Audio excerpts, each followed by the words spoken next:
As they change the leading edge, the trailing edge of the wings, it will roll into a turn. This is like an epiphany, an aha moment in the brothers' life. So understanding that Dayton doesn't have the kind of weather, specifically the winds, to be able to fly a full-size glider like Lilienthal, they write to the National Weather Bureau asking for the windiest places in America. Now, Kitty Hawk is not first on the list, but what do you think is? Windiest city in America?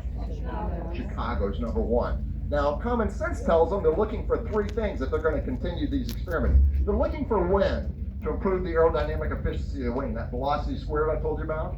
They're looking for sand, because like Lilienthal, they know they're going to crash over and over again. But thirdly, remember, you're a fool or a crackpot if you thought man could fly during this period of time. They're looking for isolation. They don't want any distraction or onlookers. Now, I always include a fourth thing I'll get to in just a second. So Kitty Hawk was sixth on the list. They never heard of the Barrier Islands of North Carolina. Remember, we didn't get our first bridge in 1930. Very desolate set of islands out through here. So they write to the National Weather Service here about 4 miles up the road, or no road, up the beach. And a gentleman by the name of Joseph John Dosher gets the brothers' letter asking about the topography and the weather. And so Dosher shares or answers the brothers back and says, yes, we've got wind and sand.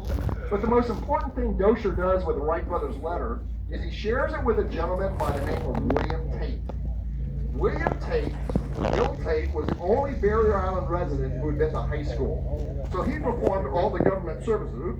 He performed all the government services. He was Chamber of Commerce, the county commissioner. This was Currituck County at the time. Voter registration, dog catcher. He and his wife Addie switched off being postmaster. And so when Tate sees the brothers' letter, he immediately writes them back and says, you boys come on down. We've got plenty of wind, plenty of sand. We've got dunes you can glide off of. But the most important thing he puts in the letter, and we've got a hospitable people if you were to come among us. There is no way two 145-pound men can lift a 605-pound airplane. Anytime the brothers needed help during their stay over the years, they would hang a signal banner, and those surfmen from the life-saving station or whatever locals saw the banner would come over to help the brothers lift the heavy glider or airplane. So the Southern hospitality plays a big part in the success of this story, the locals here in North Carolina. So they come here in 1900 with a 17-foot glider. Now, unfortunately, they end up having to fly it mostly as a kite because they're not developing the lift they think they should get. They got that lift equation that I told you about from Otto Lilienthal. And they were only getting about half the lift based on those calculations. So remember, surface area is part of that equation. They about double the size of the wing the second year in 1901. And they have worse luck the second year than they did the first. They go from 165 to 290 square feet. And they're only producing about a third of the lift they think they should get. And they're perplexed. On the train ride home, Wilbur's overheard saying, not for 50 years will man fly. And they're about ready to quit. But what they decide to do instead is to challenge that lift data. Remember, the equation was a tad bit different in those days. So what they do is build a wind tunnel to figure out if those calculations are correct. They don't invent the wind tunnel, 6 feet long, 16-inch square. We've got a replica in there. But they do invent the instrumentation or the balances used to be able to measure that coefficient of lift. How different size, shape, and curved or cambered airfoils react to different angles of attack. And they take 10 shears and pieces of 10 and cut out over 200 miniature airfoils, 3 to 9 square inches, all of different size, shape, and camber. And they test these wind tunnels or these airfoils in the wind tunnel to determine how much lift, how much drag each produces, how efficient they are. Number 12 is the most efficient airfoil. So they completely redesigned their wing in 1902.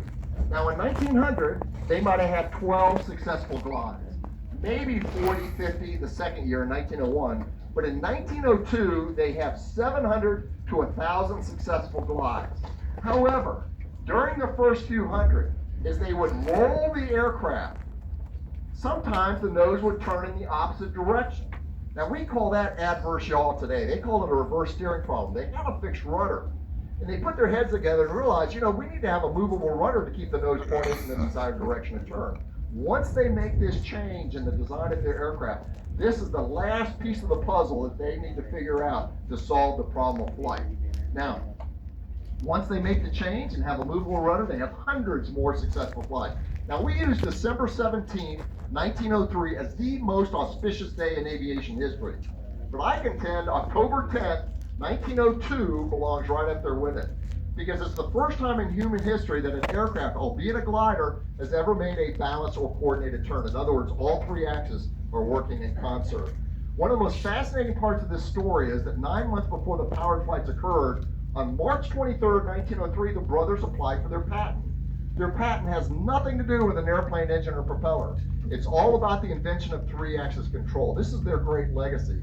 They defend this patent over a dozen times in America, even at the Supreme Court, and never lose a case, even in appeals against Glenn Curtis. So they've solved the problem of lift, and they solved the problem of control. Now, folks, it's a little windy today, so if it's okay with you, I'm going to finish up right here instead of walking you over to the large boulder. Trust me, when the wind's blowing like this, the speakers are very difficult to hear. So they think that the easiest part of their problem, that is the problem of thrust, is before them. So there are over a dozen engine manufacturers in America at this point in time. The internal combustion engine was getting more efficient, and they know from their wind tunnel tests that they need an engine that will produce 8 or 9 horsepower, weighing less than 200 pounds, that will run smoothly.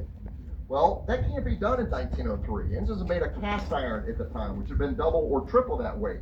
So being the innovators that they were, they obtained a block of aluminum alloy from the Aluminum Company of America, Alcoa, still around today. 92% aluminum, 8% copper, and they enlist the help of their trusted bicycle machinist named Charlie Taylor, unsung American hero. If it wasn't for Charlie, this story wouldn't have turned out the way it did.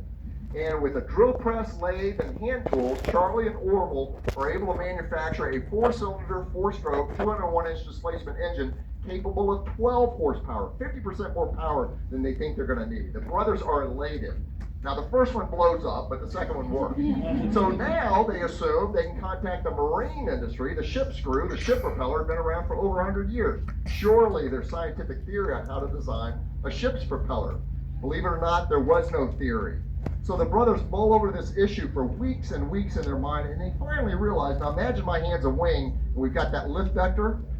They finally realize that a propeller is really nothing more than a twisted vertical wing on the vertical, twisted rotating wing on the vertical. So now we've got that thrust vector.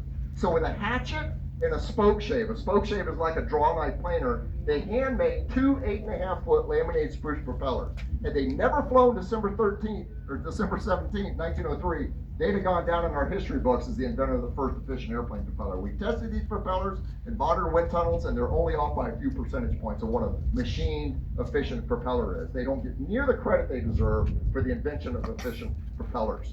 So they solved everything in their mind to have the first successful airplane. Any folks here from Ohio? Anybody? Okay, thank you for coming. Years ago, Dayton, Ohio, and Kitty Hawk, North Carolina used to butt heads on who the birthplace of aviation. But we've held hands, saying kumbaya. Dayton is the birthplace of aviation. What I mean by that is all the gliders and airplanes are made in Dayton, brought here, assembled here, and flown here. So we are first in flight. So they put together all the parts of what they think is the first airplane. They come here in September of 1903, and they build that hangar, the building on the right. And they start putting the airplane together. But they have setback after setback. Torrential rain, 75-mile-an-hour winds, constant issues. Orville has to go all the way back to Dayton to redesign the propeller shaft. And finally, after months of work, they wake up December 13th, and conditions are perfect. They know from their wind tunnel test they need winds to be about 15 to 22 miles an hour to improve the efficiency of the wing at velocity squared. So the only issue is December 13th is a Sunday. Never once in their entire lives did the brothers work on a Sunday out of reverence. They never spoke, they never drank, they never cursed. These are men of the highest character. They never got married. They both died as bachelors. We assume it's in jest, but Wilbur once wrote, "We don't have time for a wife and an airplane." So they both died as bachelors, so no comment. But anyway, they wake up December 14th, and they had promised their father, Bishop Wright, they'd be home for Christmas. So what they decide to do, unfortunately, winds are dead calm, and they need that headwind to improve their wing efficiency. So what they decide to do is take their monorail. Their monorail serves as their runway.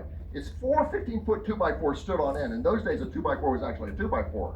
And they took it 150 feet up Big Hill of a hill on a 9-degree slope. Their thinking was the gravity of the slope will compensate for the lack of headwind. Does that make sense to everybody?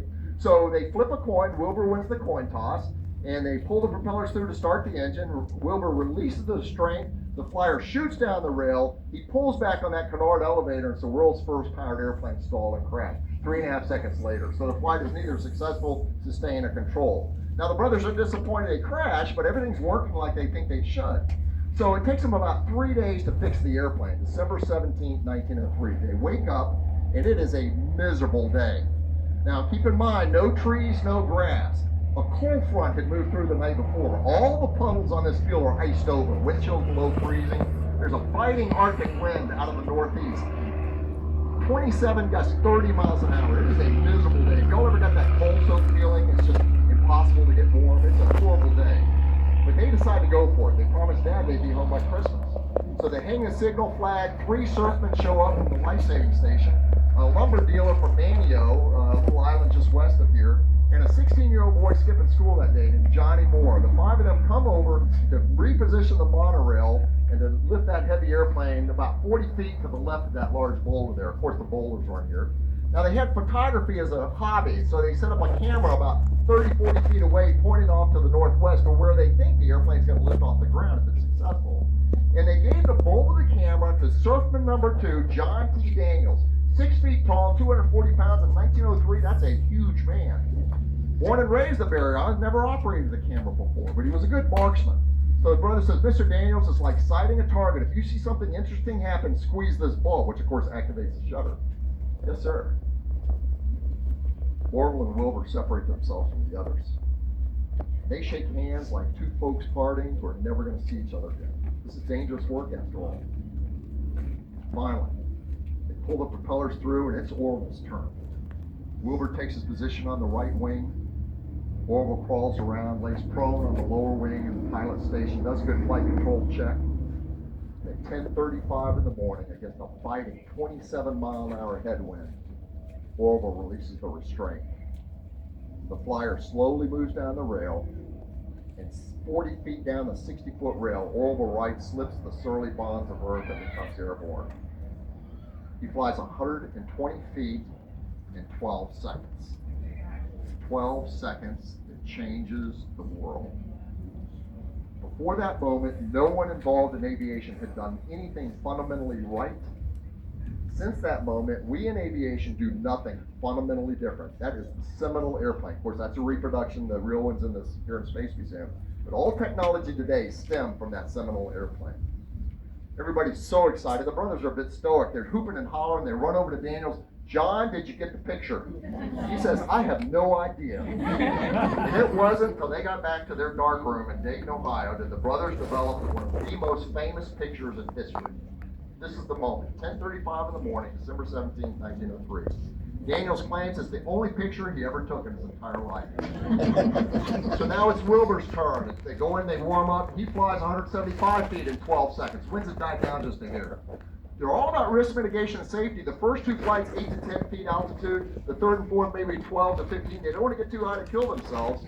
Finally, they warm up. Orville's turn again. He flies 200 feet in 15 seconds. They're getting the hang of it. The weak link is that canard elevator. They're porpoising up and down and up and down. They're trying to find that sweet spot to fly straight and level. So finally, that's 11:40 in the morning. They go in, they warm up. It's Wilbur's turn. At 12 noon, Wilbur Wright flies 852 feet in 59 seconds. Ladies and gentlemen, we've got sustained flight. They're so excited. They think for the 5th flight, they'll fly down to that weather station. There was a telegraph machine here. Bishop Wright to give them a $1 bill. A lot of money in those days to telegraph home if they were successful. So they carry that 605-pound airplane back. They sit it next to the hangar. But they don't tie the airplane down. The gust of wind catches the wings. Orville and Wilbur smart enough to let go. But John T. Daniels already had a busy day that day. He grabs hold of one of the vertical wooden struts, and that airplane starts flying down the field end over end. He's in amongst the hot engine, the sprockets, the propellers, the 15-gauge spoke wire. He finally comes to rest in the middle of the wheel, in the middle of the field. Everybody's racing over to see if Daniels is seriously hurt. He's not. He's just bruised a little bit. But to his dying days, John Daniels claims he piloted that 5th flight. He is the first survivor of a powered airplane accident. We'll give him that. But the airplane is beyond repair. They stick it in the hangar. They walk the 4 miles to the weather station to telegraph their father. Success Thursday morning. 4 flights home Christmas at 20. On top of that hill there stands Wright Brothers Memorial Monument. Only memorial monument ever built to a living person. dedicated November 19th, 1932. Unfortunately, Wilbur dies of typhoid, ironically enough, in 1912. Wilbur lives till 1948. He sees World War I, World War II, the A-bomb. Chuck Yeager breaking the speed of sound in October of 47. Imagine what he thought. But on that monument at its base, it says, conceived by genius, achieved by dauntless resolution and unconquerable faith. Folks, I can't think of another story in American history where the importance of persistence and determination and faith are better exemplified than in this story. It's an incredibly interesting, complex story. I encourage you to learn more about it. 66 years after this event, a blink of an eye in human history, Neil Armstrong is stepping onto the moon. One small step for man. Young man, I was your age. I remember it like yesterday. Today, the Ingenuity helicopter, a drone helicopter, is on Wright Brothers Field on Mars, 120 million miles away. On that drone helicopter today, and on Neil Armstrong's spacesuit in 1969, a little piece of fabric from that original 1903 Wright flyer. Folks, thank you for your attention. Appreciate it.